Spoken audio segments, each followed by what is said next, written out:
Selamat siang Pak Agus Pamitran, perkenalkan saya Felicia Rahel Taruli Siregar, NPM 2206828891. Di sini saya akan menjelaskan mengenai siklus diesel. Ada 3 komponen utama di siklus diesel ini. Yang pertama itu adalah piston yang di paling kiri, lalu crankshaft yang di tengah, dan combustion chamber yang di paling kanan. Konsep dari siklus ini adalah proses pembakarannya itu terjadi saat bahan bakar disemprotkan atau diinjeksikan ke udara yang sudah dikompresi. Dan siklus ini itu memanfaatkan pressure. Prosesnya itu yang pertama adalah proses suction. Jadi piston berada pada posisi top dead center, lalu udara masuk dan piston bergerak ke bottom dead center. Pada proses ini inlet valve-nya terbuka dan exhaust valve-nya tertutup.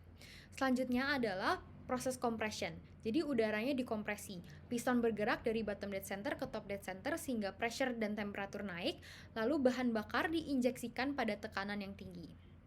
Karena bahan bakarnya diinjeksikan setelah udara dikompresi, proses pembakaran itu terjadi saat constant pressure heat addition. Selanjutnya adalah terjadi ekspansi. Setelah disemprotkan bahan bakar, proses pembakaran ini membuat piston bergerak dari top dead center ke bottom dead center, menyebabkan ekspansi dan meningkatkan pressure pada silinder. Selanjutnya adalah piston bergerak lagi menuju bottom dead center dan silinder mengeluarkan campuran antara udara dan bahan bakar yang tadi melalui exhaust valve-nya keluar dari combustion chamber. Selanjutnya siklusnya akan berulang lagi. Selanjutnya saya akan menjelaskan mengenai grafik pada siklus diesel ini. Jadi terdapat 2 buah isentropik proses yang reversible adiabatik, 1 isochorik proses dan 1 isobaric proses. Untuk proses 1 ke 2 itu merupakan isentropik compression. Jadi dari 1 ke 2 ini udara dikompresikan seiring piston bergerak dari bottom dead center ke top dead center. Lalu temperatur dari udaranya meningkat sehingga dia terjadi kompresi dan entropinya tetap. Untuk 2 ke 3 itu constant pressure heat addition atau dia juga isobaric compression. Jadi pembakaran dari fuel yang diinjeksikan dari 2 ke 3 ini menghasilkan perpindahan panas dengan pressure yang konstan. Terdapat Q-in karena energi dimasukkan ke sistem sebagai kalor saat pressure konstan dan juga terjadi kerja karena pergerakan dari piston. Untuk 3 ke 4 itu merupakan isentropic expansion.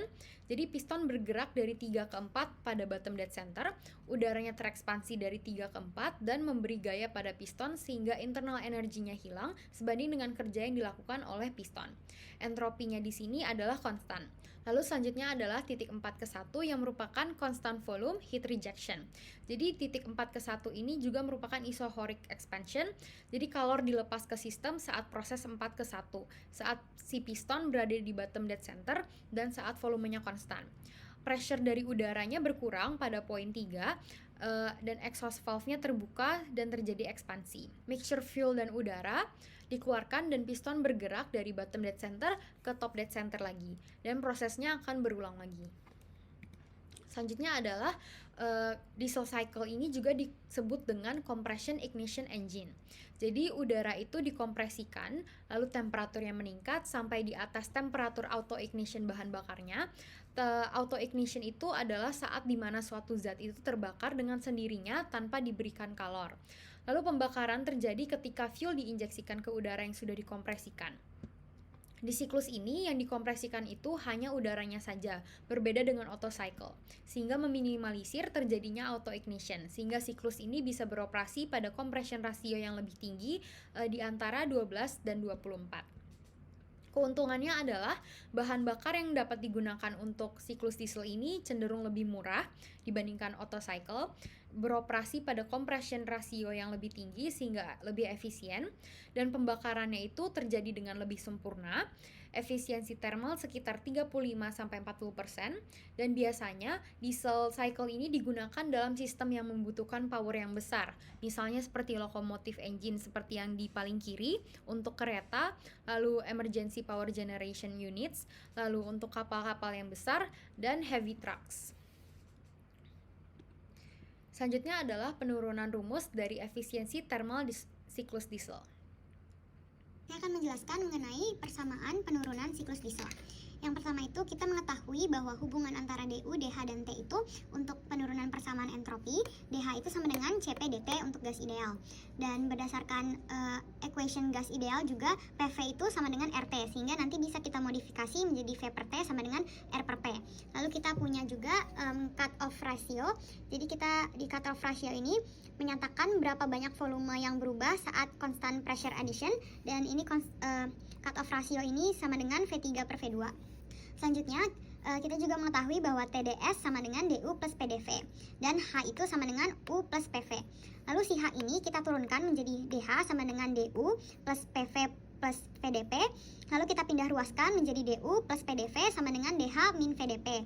Lalu si TDS ini yang dari sini dinyatakan bahwa DU plus PDV, tapi DU plus PDV di sini sama dengan DH min VDP, sehingga kita bisa menyamadengankan si TDS dengan DH min VDP.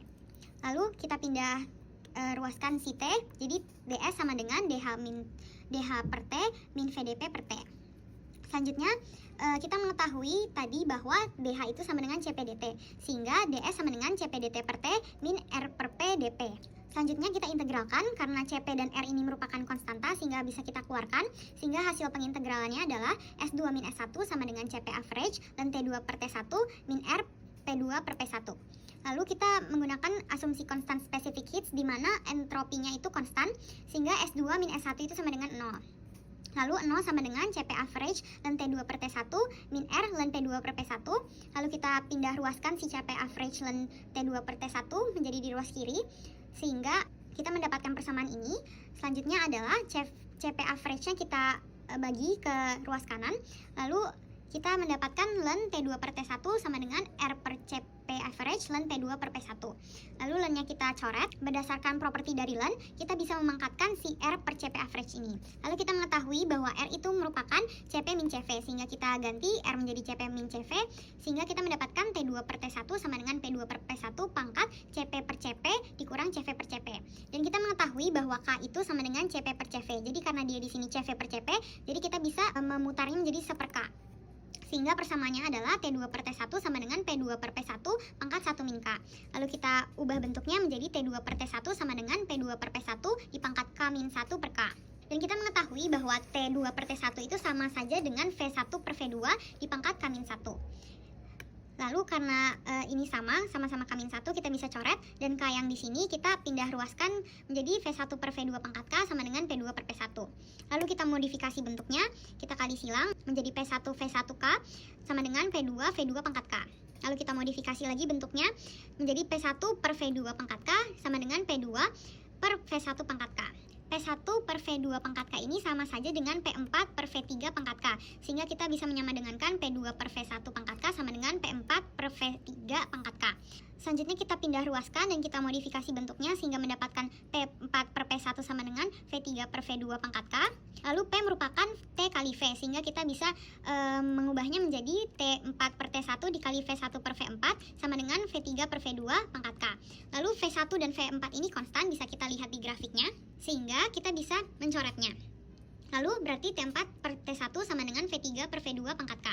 Lalu seperti yang sudah dinyatakan di depan tadi, RC sama dengan V3 per V2, sehingga V3 per V2 ini bisa diganti jadi RC, sehingga T4 per T1 sama dengan RC pangkat K. Lalu pada siklus 1 kedua, T1 per T2 sama dengan V2 per V1 pangkat K-1. Lalu kita mengetahui bahwa compression ratio itu sama dengan V1 per V2, sehingga V2 per V1 di sini bisa kita modifikasi, kita balik, jadi T2 per T1 sama dengan R pangkat K-1. Untuk siklus 2 ketiga, T3 per T2 sama dengan P3 per P2 kali V3 per V2. Tapi karena P3 dan P2 ini konstan, sehingga kita bisa mencoretnya sehingga persamaannya menjadi T3 per T2 sama dengan V3 per V2. Lalu seperti yang sebelumnya, V3 per V2 itu sama dengan RC, sehingga T3 per T2 sama dengan RC. Untuk rumus efisiensi termal, kita bisa mengetahui bahwa W net per Q in itu sama dengan Q in min Q out per Q in sama dengan 1 min Q out per Q in.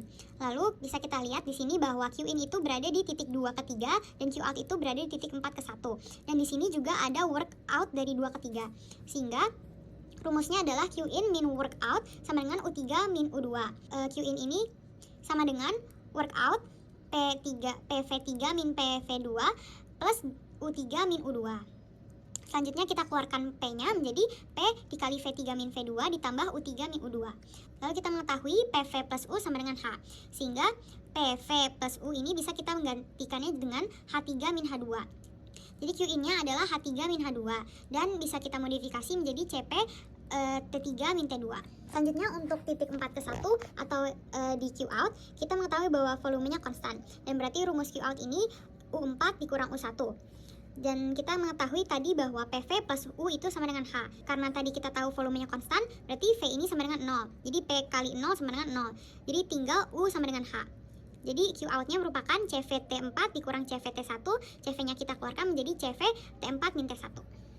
Selanjutnya adalah kita masukkan yang sudah kita dapatkan tadi menjadi 1 min Q out per Q in, 1 min CV T4 min T1 yang ini per CP T3 min T2. Lalu CV per CP itu sama dengan 1 per K, sehingga 1 min 1 per K T4 min T1 per T3 min T2. Lalu T1-nya ini kita keluarkan sehingga menjadi T4 per T1 min 1, dan T2-nya di sini juga kita keluarkan menjadi K T2 dalam kurung T3 per T2 min 1. Selanjutnya kita mengetahui bahwa tadi T4 per T1 sama dengan RC pangkat K, dan T3 per T2 itu sama dengan RC, dan T2 per T1 itu sama dengan R pangkat K min 1. Dan di sini ada T1 per T2, jadi kita bisa menggantinya dengan 1 per R pangkat K min 1, dan T4 T1 diganti menjadi RC pangkat K, T3 per T2 diganti menjadi RC. Sehingga kita bisa menyederhanakannya dan mendapatkan persamaan efisiensi termal sama dengan 1 min 1 per R pangkat K min 1 dikali RC pangkat K min 1 per K RC min 1. Sekian dari video saya. Mohon maaf bila ada kekurangan. Terima kasih.